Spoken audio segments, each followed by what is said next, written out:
You're a little drooly. There you go. Good morning.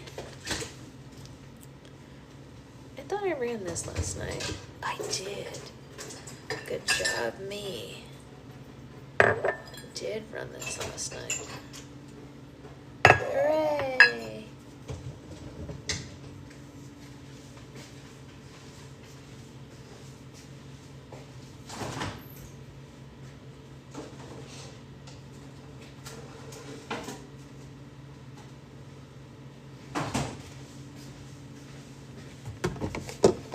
Good morning, everyone. Yes, happy 6 months to my sweet angel. Indeed, indeed. Can you believe it? Can you even believe it? It's been 6 months. 6 months ago today, we were reading the prologue of The Once and Future Witches. And I was feeling very blah, blah, blah. She is just too excited to sleep. Yeah, something like that. And then I went to the farmer's market, and then she was born. That's literally what happened. Right? Yeah. Yeah. Sweet angel. My sweet, sweet girl. I decided to try wearing my ring sling on the other shoulder today. I don't know what provoked me to, actually I do know what provoked me to do that. I needed to feed her in it, and she needed to eat on that side, which is where I usually wear it. Because I wanted to, well, she didn't want to sit down anymore. And so I thought, since I have to feed her in the ring sling, I might as well make a video for, breastfeeding week about how to breastfeed in your ring sling. But like, man, it's weird to wear it on the opposite shoulder. It's very strange. It feels super weird. Like, I know you're supposed to switch off, but I never do, because like, I don't know, I just am a creature of habit. And I'm like, I feel weird. But it's probably good. Like, probably good for my body to switch off.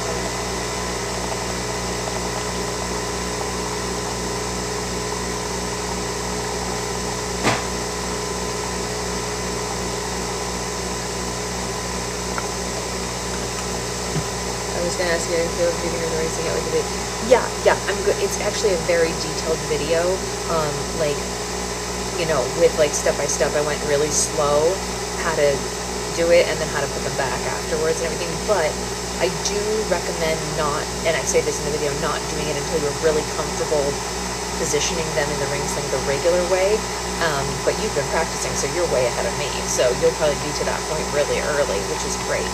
I didn't figure out how to, so I was able to feed her in a structured carrier by 3 months. Like, I nailed that by 3 months, but I didn't figure out how to feed her in the ring sling until like 4.5 months, or 5 months, because I don't know why. Even though I used the ring sling more, like, it just didn't, it felt like scary for some reason, and it's not. It shouldn't. Don't let it, like, I'm just explaining how I felt, not how you should feel. Yeah, but anyway, so sounds like it would be easier in structure. You know what? I thought that also initially. It was easier to learn in the structure. I wasn't on video for fun. I wanted to do things. Yes, 100%. You should do it safe from the jump. I mean, please. Yesterday, I stumbled upon a video of when I first went back to work, and I was wearing her in her first carrier that I had, and how unsafe it was. And thank goodness for that person who commented about it. I mean, truly life-changing person. They literally linked me to Hope and Plum, and they said, like, hey, the way you're wearing the baby isn't safe. You know, check out Hope and Plum's videos. They have safety videos, not just for their carriers. And I was like, what? And I had no idea. And I went and looked, and I like binged all their playlists, and I was like, oh my god, oh my god. Um, you know, turned it around obviously, but definitely highly recommend watching all their stuff ahead. I didn't even notice the unsafe you were doing. I know. Well, it was such a short time too, right, Amanda? You may not have noticed because I only wore her unsafely for 2 days, and then someone commented, and I was like, WTF, and then it was over fast. You know what I mean? So, well, actually, that's not even true. I only wore her unsafely in a structured carrier for 2 days, but I did have her in that that raft that's not meant to be hands-free, with it like covering her head. Okay, I have 9 months. Yeah, no, I mean, baby E got the benefit of all of our learning. But like, I had her every day in book club. I had her in that raft with it covering her face. Like, what was I thinking? Like, what an idiot! I can't believe I was doing that every day.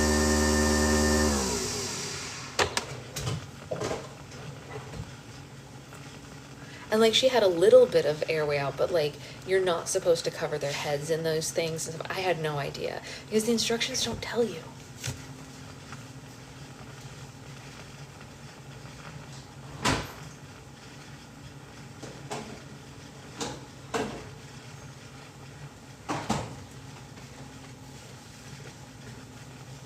Did you see the video I sent you? I don't know, where did you send it, Roxy?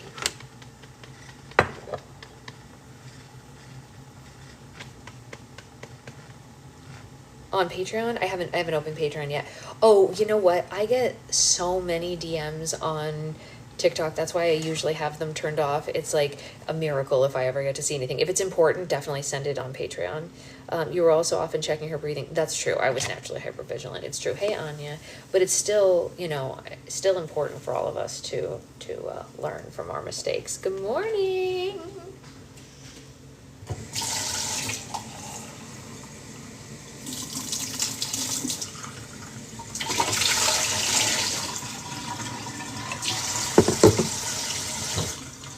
I am definitely not above admitting that in the beginning I was making a plethora of mistakes, but we learned, And I'd like to think I learned pretty quickly.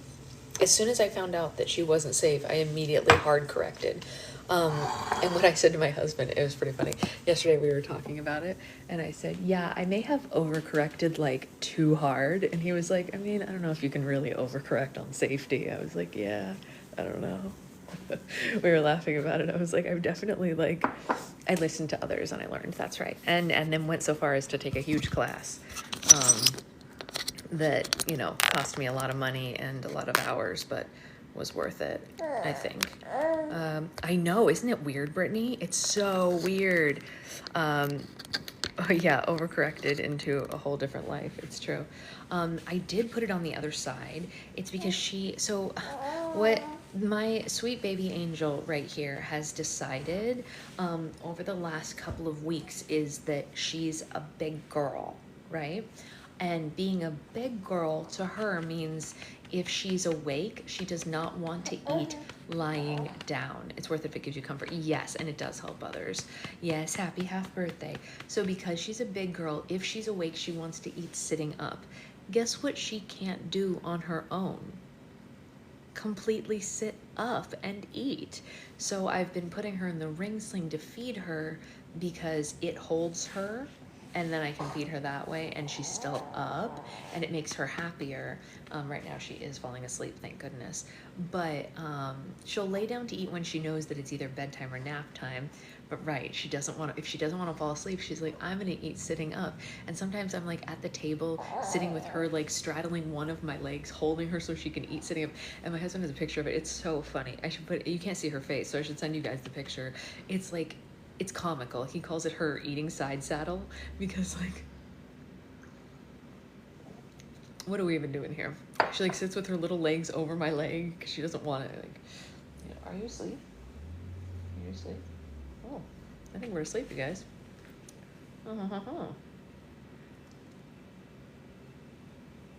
If someone reminds me, I will send it because you can't see her face. So what do I care? They're hilarious, Amanda. I mean, they're all over. Mommy will have coffee and milkies ready for you to celebrate when you wake up. That's right, coffee milkies. That's right. Thank you, Amanda. I appreciate it always. So anyway, the long and the short of it is we have a 6-month-old now, you guys. And we did have book club the morning of her birth, you know? We did. We did. Do you guys want to see something that I got for her 6-month pictures? You guys want to see it? And I made slime that day.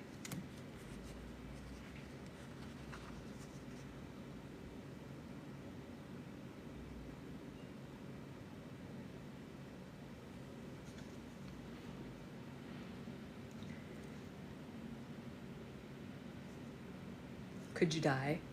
I also got her a t-shirt that says, it says, birthday girl 1/2, and she'll wear that too. It's so cute, right? Oh, I think the slime making's great. Are you kidding me, Brittany? I mean, like, what a story to tell your kid later. I made slime while I was in labor with you. Come on. Like, I know that there's gonna come a point when she doesn't think I'm cool for like a period of time, but like, I hope she thinks I'm cool up to that point, and then I hope she thinks I'm cool again after that point, and I think it's a good story. Wearing this on the other shoulder is so weird. It's like a journey. There we go, that's better. I have to learn how to like wear it on the other side. I should have been practicing sooner. Not that I don't know how to put it on. I was in denial, so I made slime. That's right. That's right. Yes, exactly. Exactly, Stephanie. I made slime for the hospital staff while I was in labor. And you know what? I think that that shows that at least I'm kind to people. I wasn't going to go empty-handed. Right?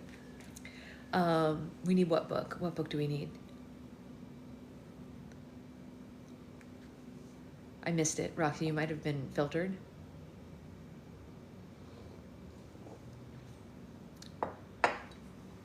Because I heard it's nice to bring gifts to the nurses. And I have to tell you guys, they loved the slime, okay? It wasn't a false errand.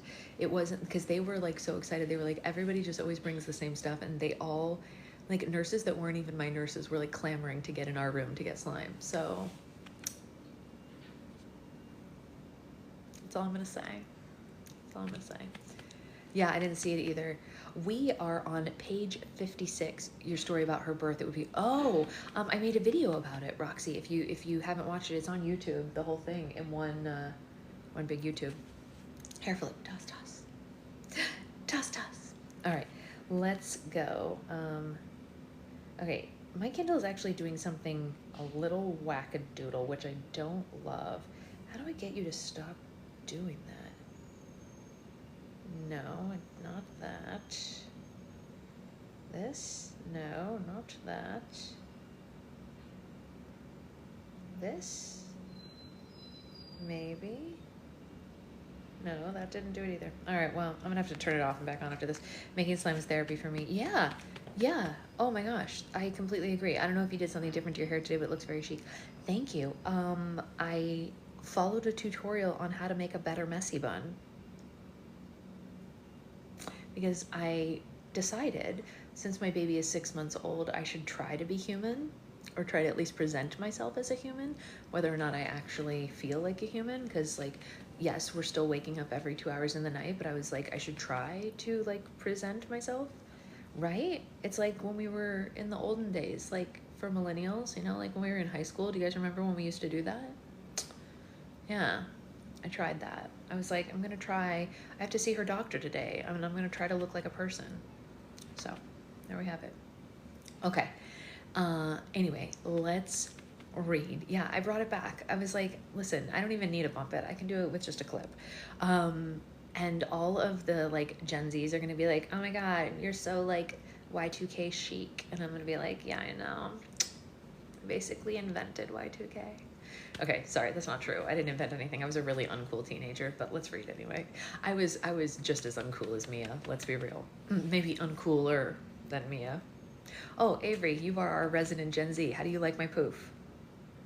Because I am old lady. I could be Avery's mom, you guys. Does that hurt anyone's feeling except mine? I have a face for the poof. Thank you. Thank you. I appreciate it. Yeah, I like, it hurts my feelings that I could be Avery's mother. Thank you, Avery. I appreciate the boost of confidence from the Gen Zs. Amanda, you could also be her mom. It's good. It's good. I mean, if we're talking about being a teen mom, I think more of us, your mom is 40.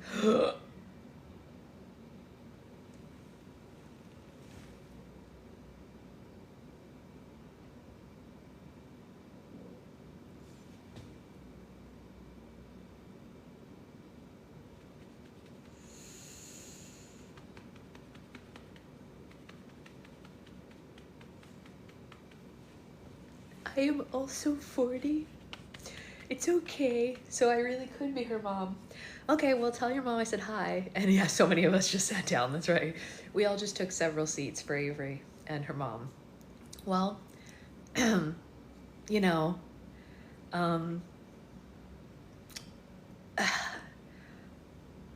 tell your mom we said hi and she should come hang, I guess. I don't know. But I guess I literally could be your mother. Yeah. Do you want a little sister? Because I made one for you. Here she is. She's brand new. She's 6 months old today. It's a gift. Very funny, Anya. That's funny. That's funny. But Anya, aren't you younger than me? You'll take a little sister? Great. I mean, honestly, as far as little siblings go, she's a pretty good one because, like, she doesn't cry very much. And she's very smiley and happy. And she's fun, you know? Not by much. Okay. Well, anyway, let's read because that's what we're here for, despite the fact that we are whatever we are. And we go. Friday, May 2nd, 1 a.m., The Loft. My snowflake necklace is really nice, though. I am never taking it off. Friday, May 2nd, 1:05 a.m., The Loft. Her kid from graduated for college. No. No, they didn't, Jen. No, they didn't. My youngest son is 15 and I'll be 53 in September. That's how I will be pretty much, more or less. I'll be 55 when she's 15, but pretty close. Yeah, I dig that. If we ever give her a sibling, however, I don't know that we will. We might not. But if we do, when they graduate college, I will be geriatric. So it is what it is. Friday, May 2nd, 1:05 a.m., The Loft. Well, except maybe when I go swimming because I wouldn't want it to get lost in the pool. Pretty much same, Brittany. My mom was 37, but she had my sister at 41. No, she was 38 when she had me and 41 when she had my sister. Only children are the best. You are one. Really, Courtney? Wait, Courtney, we've been, like, asking everybody, do you feel like you missed out on anything at all? I have like a little bit of difficulty. I mean, same, Stephanie. I already went through that. I know exactly how you feel. I make that joke often when I'm out and about, you guys. It's so funny. People will be like, oh my God, congrats on your new baby. They'll say something and I'll be like, or they're like, I don't know how it came up. Someone said something and I was like, oh yeah, don't worry about it. I'm totally oh, I remember. Secret husband was buying kombucha at the store. Kombucha, you guys. And because we can pay with our phones, he didn't bring his wallet because it's kombucha. And they tried to card him and they were like, oh, sorry, you can't have it. And he was like, I have a kid. And I was like, that doesn't really say much. And he was like, we're really old. And I was like, we're technically geriatric parents. A lot of my friends are only children and love it. Okay, well, that's good to know. Yeah, your glasses are so cute. Thank you, Flavia. Thank you. I was just talking about this with someone who wants another. I enjoy being an only child. Can I tell you my fear? Parent of one and being a single child, I feel like I missed out hard. Yes, my fear is that when we are gone, she won't have anyone to help her get through it. Because we do have to go eventually. Yeah, you have to make sure they have a community of other kids. Yeah. The longer we're unable to live close to Zoe and Ethan, the more I hem and haw over the sibling thing. I think if we like lived next door to Zoe and Ethan, I wouldn't feel so bad about it. But like, I don't want her dealing with our passing alone, you know, because we're older. So she'll be younger when we pass, ostensibly, although I'll probably live forever based on my family's history. Yeah, like, and the reason that I think of it is my sister, when her father passed away, he's not even my dad, but I helped a lot with his everything, putting it all together. And she said, I am giving Zoe a sibling because I cannot imagine making her go through what I went through with my dad without the support that you gave me. I don't want to cry. It like makes me a little teary. But that's why she had Ethan. And now we can't imagine our life without Ethan because he's so perfect, you know, and he was the perfect addition to our family we didn't know we needed. He's so great, you know. Yeah, it's a struggle, Stephanie. I completely agree. We've gone back and forth multiple times. So I don't know. We don't know what we'll do. She'll be fine either way. We will make sure that she has a support system either way. But I'm so close to my siblings, you know? I don't want her to miss out on that, kind of.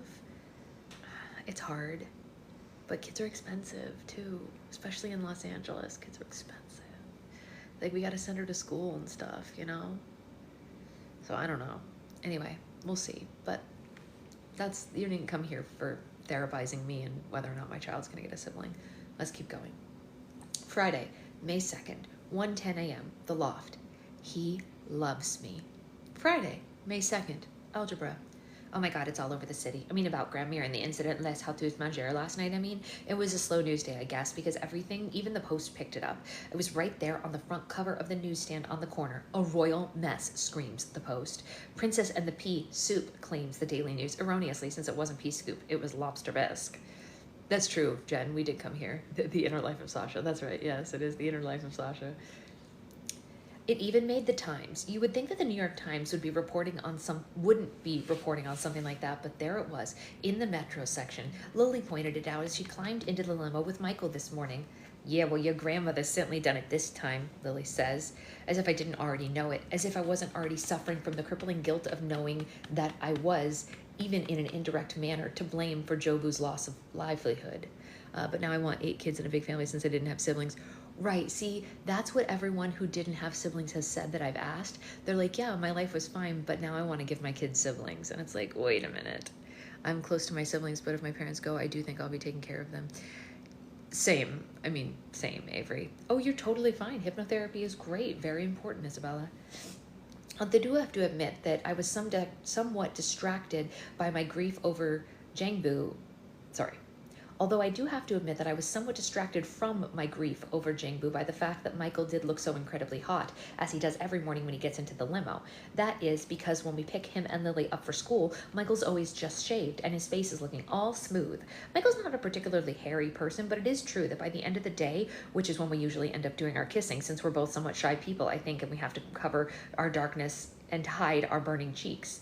We have to use the cover of darkness to hide our burning cheeks. Michael's facial hair's gotten a bit on the sandpapery side. In fact, I can't help thinking that it would be much nicer to kiss Michael in the morning when his face is all smooth than at night when it's all scratchy. That's true, Jen. That is true. Especially his neck. Not that I've ever thought about kissing my boyfriend's neck. I mean, that would just be weird. Although as far as boys' necks go, Michael does have a very nice one. Sometimes on the rare occasion when we're alone long enough to start making out, I put my nose next to Michael's neck and I just inhale. And I know it sounds strange, but Michael's neck smells really, really nice. But like soap and something else. Something that makes me feel not anything bad could ever happen to me. Like not when I'm in Michael's arms, just smelling his neck. If only he would ask me to the prom. And then I could spend the whole night smelling his neck. Only it would look like we were dancing. So no one, like not even Michael, would know that I was smelling his neck. Wait a minute. What was I saying before I got distracted by the smell of my boyfriend's neck? Oh yeah, Grandmere and Jangbu. Anyway, none of the newspaper articles about what happened last night mentioned the part about Rommel. Not one. There's not even a hint of suggestion that the whole thing might possibly have been Grandmere's own fault. Oh, no, not at all. But Lily knows it, on account of Michael having told her, and she has a lot to say about it. Well, what we'll do, she said, is we'll start making signs in Gifted and Talented, and then we'll all go over there after school. Go over where? I wanted to know. I was still busy staring at Michael's smooth neck. To Les Hot Manger, Lily said, to start the protest. What protest? All I seemed to be able to think about was whether my neck smells as good as Michael as his does to me. 4 siblings, 8 to 17, married to me when was an island. That is the, oh, you're an island because you were in between. I see. Since he's taller than me, it's very easy for me to put my nose up to his neck and smell it. But for him to smell mine, he would have to lean down, which might look a little bit weird and could conceivably cause whiplash. To protest that unfair dismissal of Jangbu Panassa, Lily shouted. Great. So, now I know what I'm doing after school. Like, I don't have enough problems already with A, my princess lessons with Granmere, B, my homework, C, worrying about the party that mom's having for me Saturday night and the fact that probably no one will show up, and even if they do, it's possible that my mom and Mr. G might do something to embarrass me, such as complain about their bodily functions or possibly start playing the drums. D, next week's menu for the Atom is due. E, the fact that my father expects me to spend 62 days with him in Genovia this summer, and F, my boyfriend still not having asked me to the prom. Oh, no, let me just forget all about all that stuff and worry about Jangbu. I mean, don't get me wrong, I totally am worried about him, but hello, I have my own problems too. Like the fact that Mr. G just passed back the quizzes from Monday and mine has a big red C- on it and a note that says, see me. Hello, Mr. G, like I didn't just see you at breakfast. You couldn't have mentioned this then? Oh my God. Lana just turned around and slapped a copy of the New York Newsday on my desk. There's a huge picture on the cover of Granmere leaving Les Hajouts Manger with Rommel cowering in her arms, covered in bits of lobster bisque that are and some stuck to her skirt. Why is your family so full of freaks? Lana wants to know. You know what, Lana? That's a really good question. Friday, May 2nd, French class.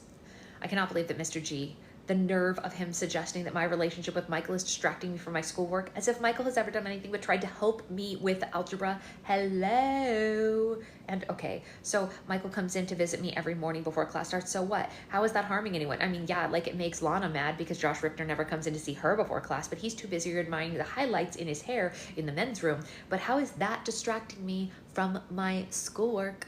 I'm going to have a serious talk with my mother because I think the impending birth of his first child is turning Mr. G into a misanthrope. I mean, what if I got a 69 on the last quiz? So what? A person can't have an off day, can she? That doesn't mean that my grades are slipping or that I'm spending too much time with Michael or that I'm thinking about smelling his neck every waking moment of the day or anything like that.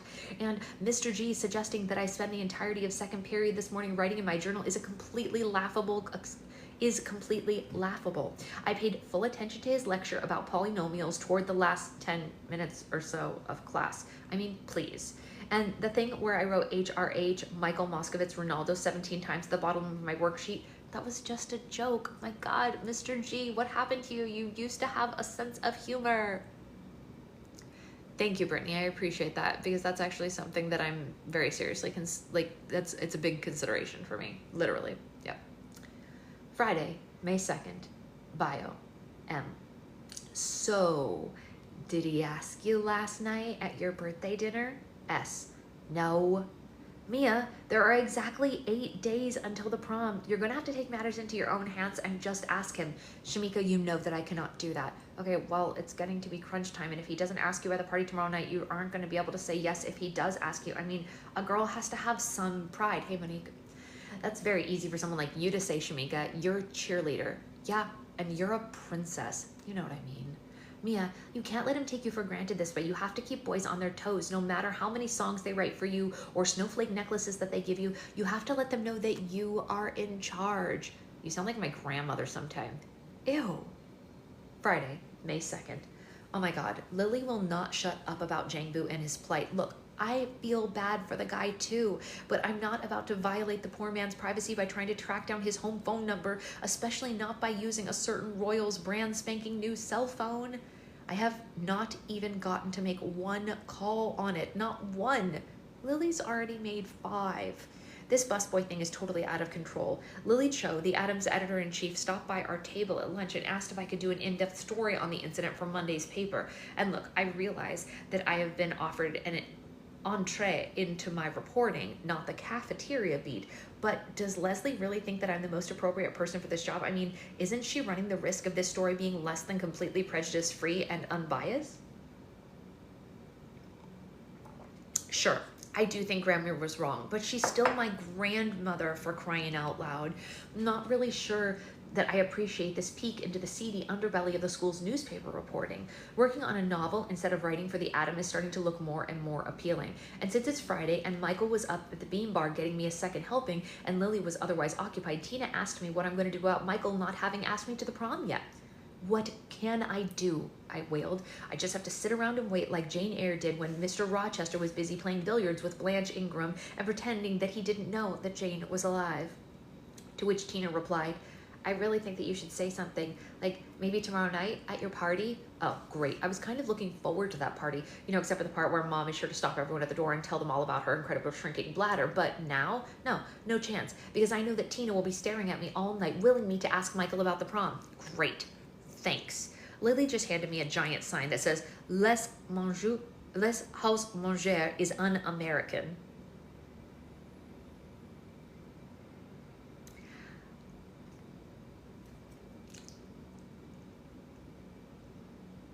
Sorry, I had a terrible hangnail. I had to get rid of it. It was driving me nuts. I pointed out to Lily that everyone already knows that Les House Manger is un-American. It's a French restaurant. To which Lily replied, just because its owner was born in France is no reason for him to think he doesn't have to abide by our nation's laws and social customs. I said that I thought it was one of our laws that people could pretty much hire and fire whoever they wanted to, like within certain parameters. Just whose side are you on in this anyway, Mia? Lily wanted to know. And I said, yours, of course. I mean, Jangboo's. But that Lily doesn't realize I have way too many problems of my own to take on an inerrant busboys as well. I mean, I have the summer to worry about, not to mention my algebra grade, and an African orphan to support. I really don't think that I can be expected to help Jangboo get his job back when I can't even get my own boyfriend to ask me to the prom. I gave Lily her sign back, and I explained that I won't be able to come to the protest after school as I have a princess lesson to attend, and Lily accused me of being more concerned for myself than for Jangboo's 3 starving children. I asked her how she knew that Jangboo even have kids, because as far as I know, this had not been mentioned in any of the newspaper articles about the incident, and Lily said she hadn't managed to get a hold of him, but she just said that she meant figuratively his starving children, not literally. I'm very concerned about Jangboo and his figurative children, it is true, but it's a dog-eat-dog world out there, and right now I've got the problems of my own to deal with, and I'm positive that Jangboo would understand. But I told Lily that I would try to talk to Grandmere about talking to the owner of Les House Manger into hiring Jangboo back.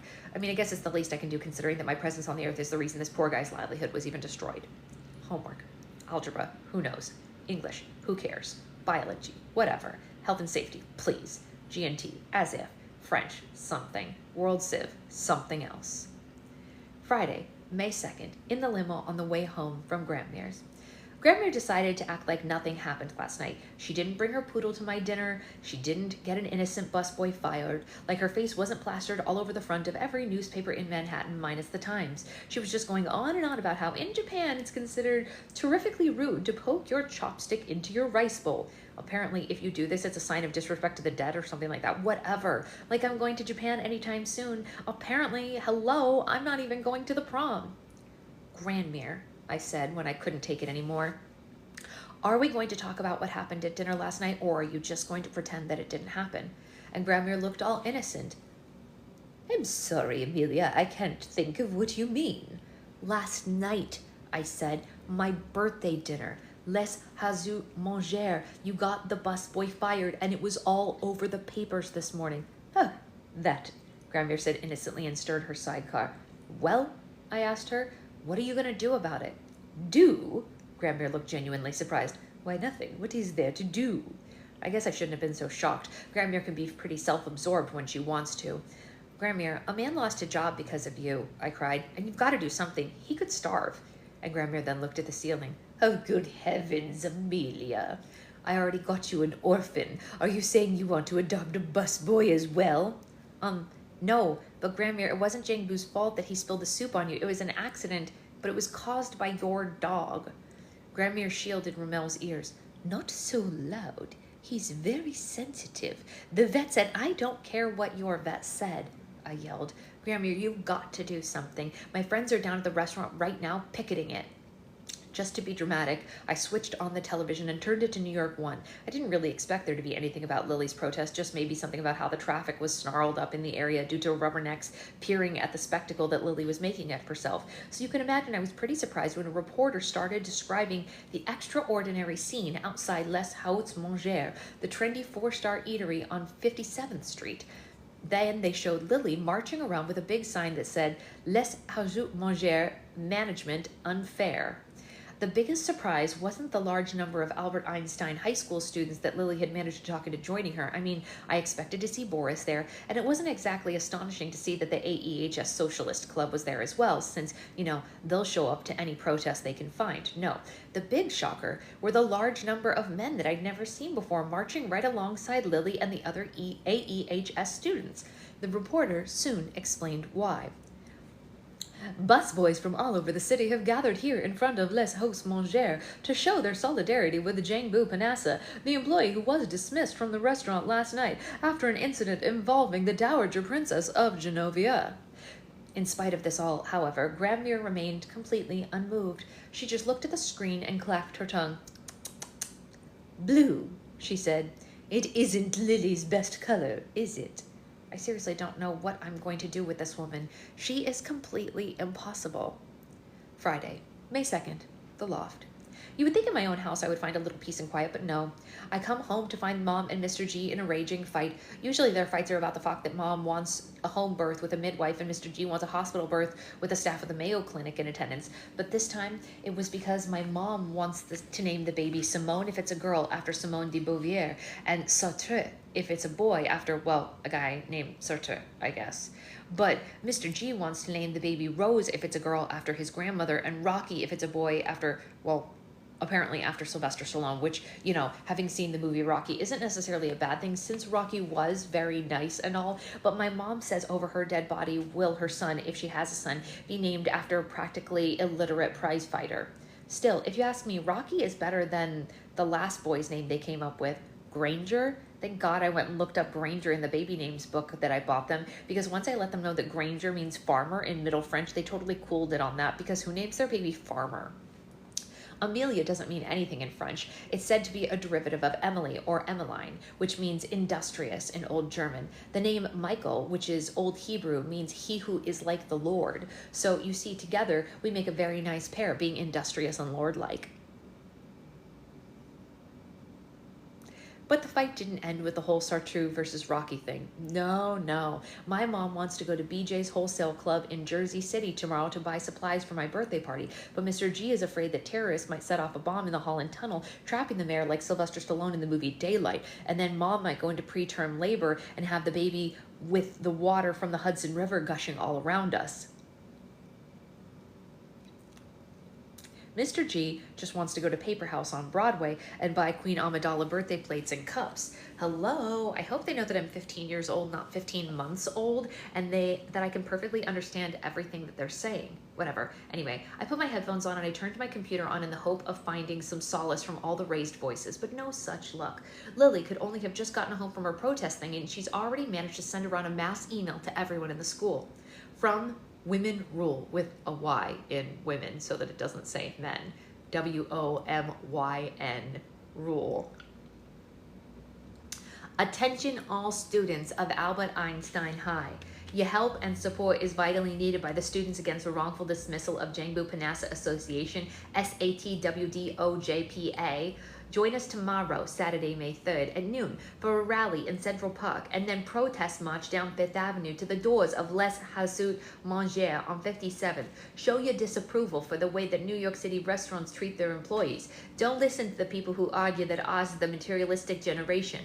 Make your voice heard. Lily Moskovitz, President, SATWDOJPA. Hello, I did not know that my generation was the materialistic generation. How can that even be? I hardly own anything. Except a cell phone. And I've only had that for about a day.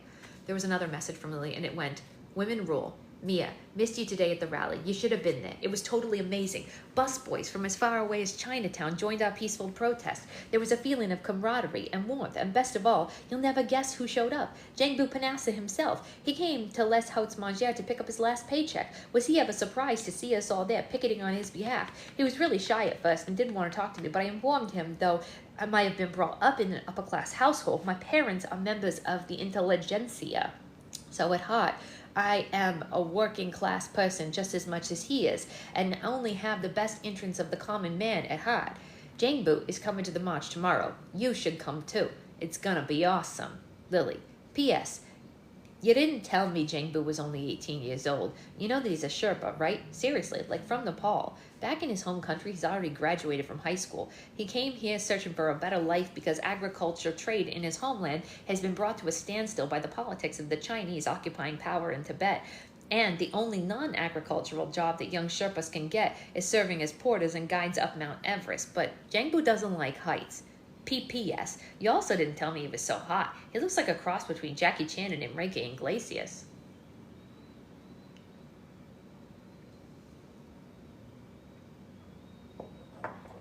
Okay, Lily.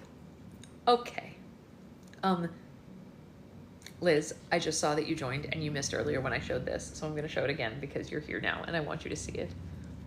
What I got for my little lady to have for her photos. Okay, the end. Not that you wouldn't have seen it when you got the photos, but still. I know. It's going to be so cute. She's passed out right now, though, like fully passed out. It really is quite exhausting to have geniuses both as your best friend and your boyfriend. I swear I can hardly keep up with the two of them. Their mental gymnastics are totally beyond me. Fortunately, there was also an email from Tina, whose intellectual capacity is more equal to my own. Oh, she totally has teen girl down pat, Avery. It's like her bread and butter. Oh, you didn't see it either, Amanda? Oh, I thought you were on when I showed it before. That's so funny. I love romance. Mia, I've been thinking it over and I've decided that the best time for you to ask Michael whether or not he's going to ask you for the prom really will be tomorrow night at your party. What I think we should do is organize a game of 7 minutes in heaven. Your mom won't care, right? I mean, like, she and Mr. G are actually going to be there during the party. They're not, are they? Anyway, when you're in the closet with Michael and things get hot and heavy with him, you should pop the question. Like, believe me, no boy can say anything during 7 minutes in heaven, or like, so I've read. Oh, don't even worry about it. It blew. Oh, you were here, but it blew your heart out again. Yes, it did. Jeez, what is with my friends? It's like they live in a completely different universe than I do. 7 minutes in heaven? Has Tina lost her mind? I want to have a nice party with like Coke and Cheetos and maybe the time warp if I can get Mr. G to help me move the futon couch. I do not want a party where people are going to make out in the closet. I mean, if I wanted to make out with my boyfriend, I would do it in the privacy of my own room, except of course I'm not allowed to have Michael over when no one else is home, and when he is over, I have to leave the bedroom door open at least 4 inches at all times. Thanks, Mr. G. You know, totally sucks to have a stepfather who's also a high school teacher, because who is better equipped to rain on a teenager's parade than a high school teacher? I swear, between my grandmother and my friends, I don't know who causes me the most headaches. At least Michael left me a nice message. Linux rules. You seem pretty quiet during GNT today. Are you okay? Thank God my boyfriend could be counted on to always be supportive of me, except of course when he neglects to ask me to the prom. But I decided to ignore Lily's and Tina's emails, but I wrote back to Michael, and I tried to implement some of that subtlety that Gramir was talking about the other day. Not that I approve of Gramir right now or anything like that. Still, it must be stated that she has had a lot more boyfriends than I have. Fat Louie. Hey, I'm fine. Thanks for asking. I just can't shake this feeling lately that there's something that I've forgotten. I can't put my finger on what it is, though. Something to do with this time of year, though, I think. Perfect. There. Subtle. And pointed. Michael's a genius, and so he's sure to get it, or at least so I thought, until he wrote back, which he did right away, since I guess he was online as well. Linux rules. Well, judging by the C you got on that quiz today, I say what you're forgetting is everything we've been going over these past few weeks in algebra. If you want, I can come over on Sunday and help you with Monday's assignment. M. Oh my God. Did any girl ever have a boyfriend so totally clueless? Except maybe possibly Lily. Except I think that even Boris Pulowski would have seen through my artless ploy above. I'm so depressed. I think I'm going to go to bed. There is a Farscape marathon on, but I'm not in the mood to watch other people's space adventures. My own adventures are upsetting enough. Saturday, May 3rd, the day of the big party. Mom poked her head in bright and early and asked me if I wanted to go with her and Mr. G to BJ's for party supplies. I guess she won that fight. Normally, I do love BJ's on account of the cavernous warehouse filled with oversized stuff and free cheese samples and popcorn and everything, not to mention the drive-through liquor store that Mr. G likes to hit on the way home, where they fill your trunk with the 6-packs of Coke without you're even having to get out of the car. But today, for some reason, I was too depressed even for the drive-through liquor store, so I just stayed under the covers and asked my mom weekly if she minded going without me. I said that I had a sore throat and I thought that I should stay in bed until it was time for the party, just to make sure I was well enough to actually attend. There is no way that anyone would get that hint. I wouldn't even have gotten that hint, and I am pretty clued in to things like that. But if someone was like, there's something about this time of year that I might forget, like, I would never have been like, the prom, for sure. No. I don't think my mom really fell for the whole sick act, but she didn't say anything about it. She just went, suit yourself, and left with Mr. G, which, considering the mood she's been in lately, is actually letting me off pretty light. I don't know what's wrong with me, though. I'm such a failure. I mean, I have all these problems, and I want to go to the prom with my boyfriend, only he hasn't asked me to, and I'm afraid that he'll think I'm being pushy trying to discuss it with him. I don't want to spend my summer in Genovia, but I signed a stinking contract saying that I would, and now I don't think I can get out of it. My best friend is trying to do all of the good for mankind and everything, and can't even be bothered to lift so much as a piece of poster board to help. I can't even be bothered to lift so much as a piece of poster board to help her out, even though the person that she's trying to help is someone whose misfortunes are my fault in the first place. And my grades are starting to slide in algebra again. I don't even care about that. Really, with all of this weighing on my shoulders, what choice do I have but turn on the Lifetime movie channel for women? Is that what it used to be called? I don't even remember that. Maybe if I watch some movies about real-life women who've surmounted nearly impossible obstacles, I might find the courage to face my own. Hey, it could happen. Saturday, May 3rd, 7:30 p.m., half an hour before my party is to begin. I don't think turning on the Lifetime movie channel for women was such a hot idea. All it did was make me feel inadequate. Really, I don't know who could watch movies like that and not feel bad about themselves. I mean, here is just a sampling of what some of these women endured. Taking Flight 847, the Yuli Derrickson story, The Bionic Woman.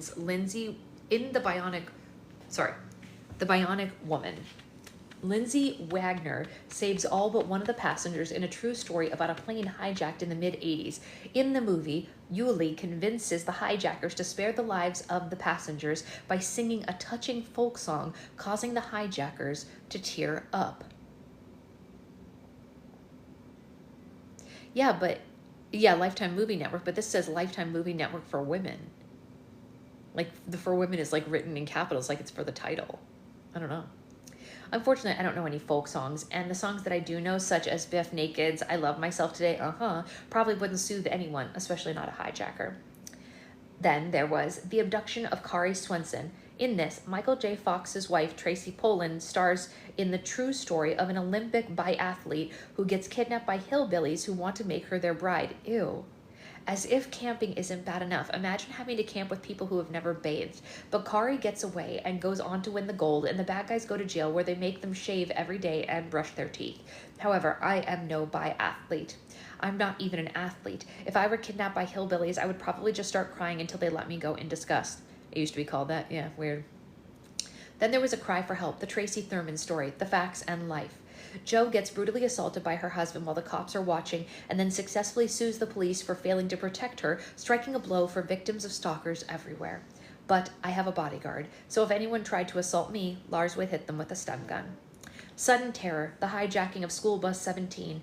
In it, Maria Conchita Gonzalo, fresh from her role as Amber in The Running Man, plays Marta Caldwell, the brave driver of a special ed bus that gets hijacked by a guy who is mad at the IRS.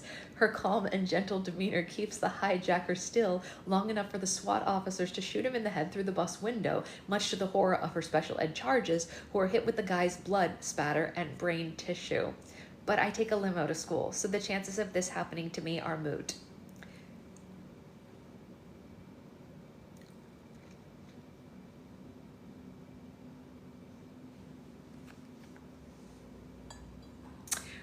I'm trying to understand what hijacking a school bus could help you with how it could help you with the IRS, you know? I don't see how it could help you. The tagline, you should be television for women, that's funny. Next up is She Woke Up Pregnant. This is the true story of a woman whose dentist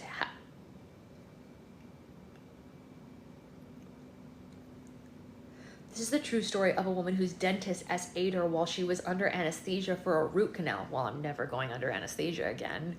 New fear unlocked. Ew.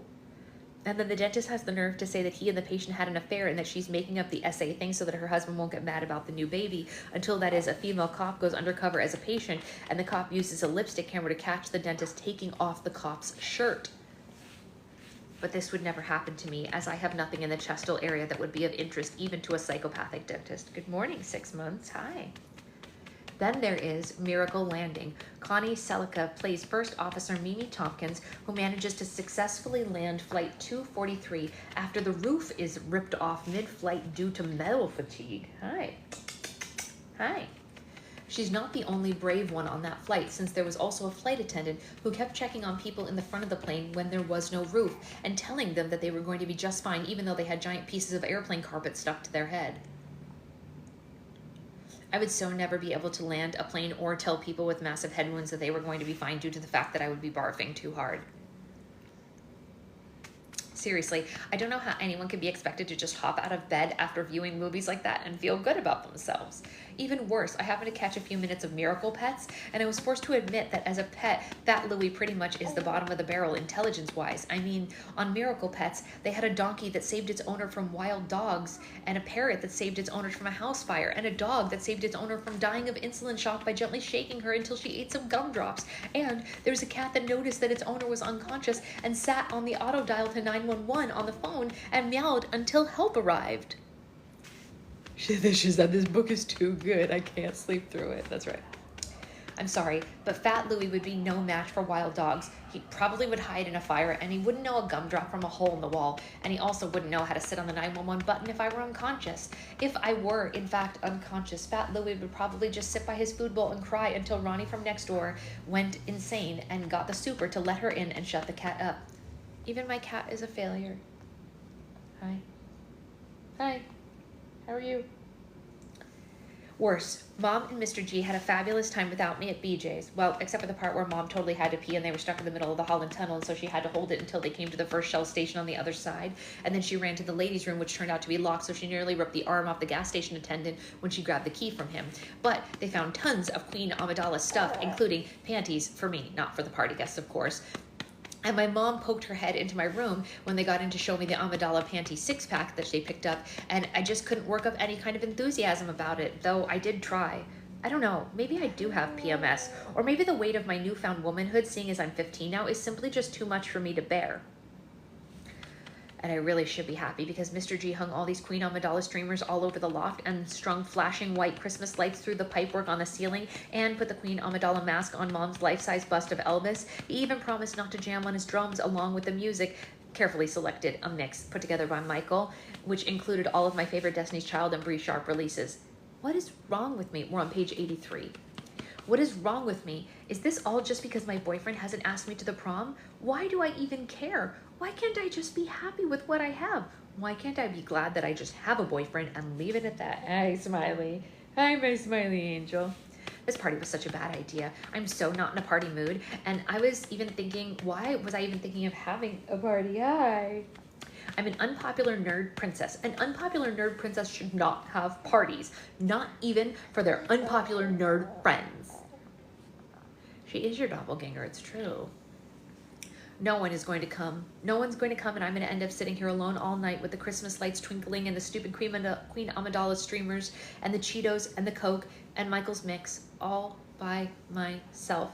Oh God, please, the buzzer just went off. Someone's here. Please, God, give me the strength to get through this night. Give me the strength of Uli, Kari, Tracy, Marta, and the dental patient lady, Mimi, and that flight attendant. Please, that's all I ask of you. Thank you.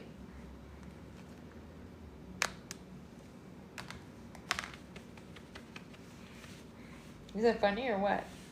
Is that funny or what? Huh? Is that funny? Is that so silly? Well, Mia's really going through it, you guys. I do have to say, Sloth was right in suggesting that we needed a palate cleanser, because when we would come to the end of a chapter in the Hunger Games, I would be like, oh, you know what I mean? Like, it was really heavy. But even though she's very dramatic, at the end of these chapters, I never, like, feel bad. I'm just like, oh, Mia. Yeah, it's just like, oh well, you know what I mean? It's just a little shrug, if you will. Like, it's funny. It's like, I feel bad for her in the way that you feel bad for a teenager that's going through something, but it's like, no one's dying. It's fine. No one got their head chopped off today. So we did need it for sure. Okay, we're gonna go. We have a lot of packages to mail today, including the new little packet thingies that I showed. I know it feels like they were so long ago, and yet it was only 3 days ago. Such is life, little one, that's right. And then we have a doctor's appointment. We're going to take everything to the post office on the way to our doctor's appointment, which is very exciting, right? Are you eating the rings? Maybe we don't do that. Maybe we'll eat food. So I will report back on whether or not we get approved for food, and I think we're going to try avocado today. I think we get to eat avocado today. How exciting is that? It's our first food. Yeah. You get to try food today. I think she's gonna love it. I mean, I hope she's gonna love it anyway. I love avocado. You gave your niece carrots yesterday. Did she love it? Did she love it? Oh my gosh, we're excited. Are we excited? Are we excited? She is excited, see? Yeah. Nanners are first go to. We're trying not to do fruit until we go through all the non-sweet ones first, because I read that if you save fruit for later, they're less likely to only gravitate towards sugary things. Bone broth in it, that's a great idea. Yeah, definitely. So I think we're gonna do avocado, eggs with breast milk, and then some vegetables. Oh, thank you, Jaden. That's very sweet. Thank you so much. So anyway, yeah, we'll see how it works, right, Amanda? I mean, like, who actually knows if that's true? But we're going to try to go through all the vegetables first. Yeah. Yeah. How about broccoli? How about broccoli? She also loves bone marrow smashed up. I mean, who wouldn't want that? That's what we were told too. Mine loves avocado, but won't eat them at 5 years. Interesting. 3 days before anything new. Really? Oh, I didn't know that, Amanda. Wait, really? I thought we did a new food every day. Is that not true? It works for your nephew, Stephanie? Wait, before I go, Amanda, tell me what you mean. I thought we tried a different food every day. Is that not, we have to do the same one for 3 days? I will, of course. No, not every day. Oh, just make sure there's no allergens. Ah, I see. Vegetables are the best way to go. My niece is almost the same as your little she eats fruit. Really? Interesting. She's had apples too. Yeah. No, you wait for 3 days just in case of reaction. Okay, we will. Great to know. So we'll do avocado for 3 days, and then we'll do eggs, and then I guess our doctor would probably tell us, because we're gonna find out today. So I guess they'll probably like give us a list of things. One thing for 3 days. Okay, totally. Yeah, let's do it. Great. I'm all in on that. I will let you guys know how it goes. Avocado can be today, and the next new food on the 3rd day. Yeah. So then on Sunday we'll have eggs. Ooh, or I guess Monday. Yeah. Okay. Whatever her doc says. Yeah. If you do it daily, they would know which she reacted to too. Yeah. That's true. We wouldn't know which thing she's reacting to. You're right. You're totally right. Please send pictures. Of course. All right. I'm gonna go feed her, and I will see you guys later. Bye, guys.